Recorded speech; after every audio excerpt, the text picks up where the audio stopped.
ودلوقتي هتكلم عن حته حرق كده في الفيلم بالنسبه لي كانت غريبه في الفيلم. فانا ايه يعني اللي ما بيحبش الحرق يعدي بقى خلاص، يقفل الفيديو لحد كده ويروح يشوف الفيلم ويجي يكمل.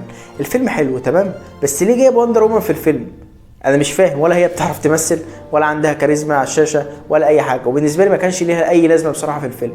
لازم يعني تجيب وندر وومن عشان تقول ان ده عالم دي سي السينمائي واحنا جامدين؟ ما تجيبهاش في الفيلم، ما كانش ليها دور، شيلها. فكانت غريبه جدا جدا بالنسبه لي، كانت لقطه عبثيه كده في الفيلم. ومشهد البوست كريدت سين، يعني انت جايب اقوى مان بنفسه عشان يعمل لقطه زي دي؟ ولا زودت في الفيلم ولا هي عملت البوست كريدت سين العظيم واستنى الفيلم الاخر؟ يطلع بره السينما ما تشوفش البوست كريدت سين، كده كده نزل على النت، يعني لو انت مستعجل ممكن تمشي عادي.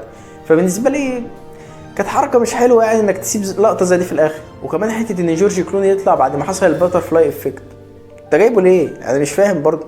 وجايب اوحش باتمان جايبه هنا، وانه حتى لو عمل حاجه بسيطه ممكن يغير كل حاجه. وكمان حته الجنرال زود او الملك زود كان وجوده قليل جدا في الفيلم، يعني انت جايب راجل تهزقه خلاص شيله، هو مش محتاجه في الفيلم شيله، ولا هو حشر وممثلين وخلاص. وكمان جايب برضه جورج كلوني، عارف انك عايز تثبت حته الباتر فلاي افكت، شيل يا عم كل ده، شيل كل ده، مش هيزود في الفيلم في حاجه. بس كده، وكل ده كلامنا عن فيلم ذا فلاش. وبس كده، لو عجبك الكلام ما تنساش تعمل شير ولايك وسبسكرايب. ولو عايز تتابعني على حساباتي الشخصيه على فيسبوك وتويتر وانستجرام هتلاقي كل اللينكات تحت في الديسكريبشن. سلام.